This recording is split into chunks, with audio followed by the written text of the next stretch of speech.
यूं ही नहीं कहा जाता कि मथुरा और वृंदावन में कण कण में कन्हैया है। जहां आप जाओ वहां कान्हा की ही माया है और कान्हा की माया में सभी मंत्रमुग्ध हो जाते हैं। अभी जहां पर हमारी मौजूदगी है वो वृंदावन का बांके बिहारी विश्व प्रसिद्ध मंदिर है, जहां पर श्रद्धालुओं की मौजूदगी और भारी संख्या में यहां पर श्रद्धालु अभी पहुंचे हुए हैं। कुछ ही वक्त और है और उसके बाद श्री कान्हा के उनको दर्शन होंगे।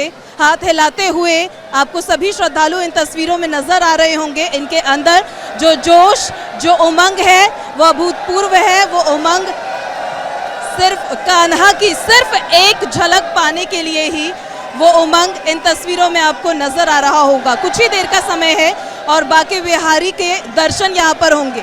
बांके बिहारी मंदिर में अभी हमारी मौजूदगी और हमारे साथ बांके बिहारी मंदिर परिसर के ही सेवायत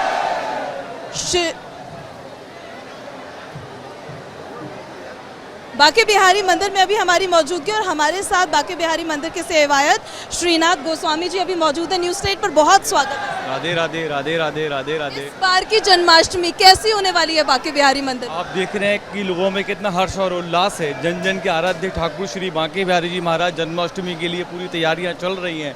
आप देख सकते हैं कि कैसे लोगों का समूह है जो बिहारी जी के ठाकुर जी के नाम का उच्चारण कर रहा है। और जो जन्माष्टमी का त्यौहार होता है वो अद्भुत पूरा ब्रज के लिए ही नहीं, पूरे भारत वर्ष के लिए ही नहीं, अपितु सारे विश्व के लिए एक हर्ष का विषय होता है। और जन्माष्टमी जैसी बांके बिहारी मंदिर में बनाई जाती है वो अद्भुत होती है। और यहाँ पे जन्माष्टमी की विशेष बात यही रहती है कि यहाँ पे साल में सिर्फ एक ही दिन मंगला आरती होती है, जिस मंगला आरती को लेने के लिए लाखों करोड़ों लोगों की भीड़ होती है। जैसे समुद्र की लहरें आती हैं वैसे ही भीड़ का एक समूह होता है। उस मंगला के लिए एक पुरानी कहावत कही गई है, जो करे मंगला वो कभी ना हो कंगला। और ठाकुर लाला बांके बिहारी का जन्म उत्सव 19 तारीख की रात्रि को 12 बजे जब ठाकुर जी का जन्म होगा, वैसे तो ये अजन्मे हैं, ये अजन्मों का जन्म होगा। और 12 बजे महाअभिषेक होता है जो पूरा वेदों के द्वारा, वेद पुराणों के द्वारा होता है। सारे गोस्वामियों का समूह वहाँ होता है और दूध, दही, घी, बूरा, शहद, चंदन, इत्र, केसर आदि सामग्रियों के साथ बिहारी जी का महाअभिषेक होगा। उस पंचामृत का जो पंचामृत हो जहाँ पर जो प्रसाद के रूप में बढ़ता है, उसी से लोग अपने व्रत का पारायण भी करते हैं, उससे अपना व्रत खोलते हैं। फिर वही प्रसाद सारे भक्तों में वितरित किया जाता है।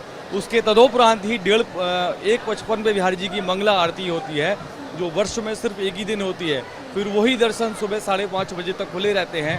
उसके बाद फिर नंदोत्सव शुरू हो जाता है और ठाकुर जी अपने जगमोहन में विराजेंगे। ठाकुर जी पीले रंग की पोशाक विशेष पहनते हैं और उसमें ऐसा लगता है कि ठाकुर जी का भी अभी जन्म हुआ। लाला के दर्शन लोग करते हैं। मंदिर की छतों की शटरें भी खोल दी जाती हैं।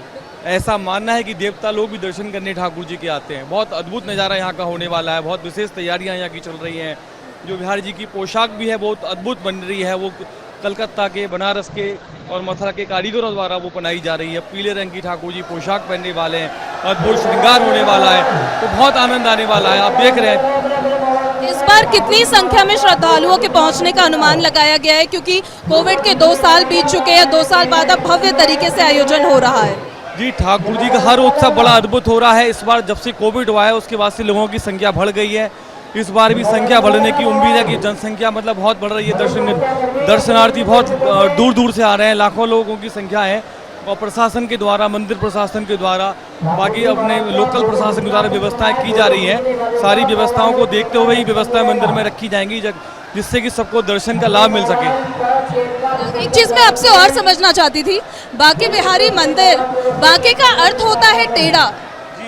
क्यों बांके बिहारी मंदिर का नाम बांके बिहारी मंदिर रखा गया है और टेढ़ा मुकुट, टेढ़ी गर्दन, टेढ़ी चाल, टेढ़ी बांसुरी, इसके पीछे की क्या कहानी है? बांके बिहारी जी का जो प्रादुर्भाव हुआ है वो स्वामी हरदास जी के संगीत से हुआ है। स्वामी हरदास जी की जो 7 लहरें, जो संगीत की जो 7 स्वर होते हैं, उन 7 स्वरों से ही बिहारी जी का प्राकट हुआ है। तो ठाकुर बांके बिहारी नटखट भी हैं, बांके भी हैं, तिरछे भी हैं। अपने भक्तों के चित्त चुराने वाले होते हैं, अपने भक्तों का चित्त चुराते हैं। और ठाकुर जी को जिस भाव से लोग अपनी पूजा करते हैं उस भाव से ठाकुर जी लीलाएं करते हैं, दर्शन देते हैं। अभी राखी का त्यौहार होके गया, लोगों ने उनको भाई भी मान रखा था, कोई उनको पिता मानता है, कोई उन्हें सखा मानता है। वो जाकी रही भावना जैसी, प्रभु मूरत देखी तिन तैसी। तो ठाकुर जी अपने भक्तों को रिझाने के लिए हर रूप में, हर रंग में, अभी आप अगर दर्शन करने वाले 1000 लोगों से पूछें ठाकुर जी का क्या दर्शन था, क्या रूप था, क्या पोशाक है, क्या श्रृंगार है, तो सब लोग अपने अपने नज़रिए से अलग अलग बताते हैं, कोई एक सा नहीं बता सकता।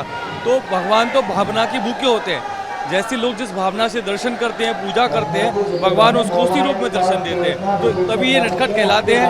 और आप देख रहे हैं भीड़ का समूह तभी है कि जब ठाकुर जी कृपा करते हैं, चमत्कार करते हैं। आज कोई भी अपने पिताजी को नहीं पूछता, भगवान कृपा करते हैं, आशीर्वाद देते हैं, तभी बिहारी जी को पूछने लोग आ रहे हैं। बहुत शुक्रिया आपका हमारे साथ जुड़ने के लिए।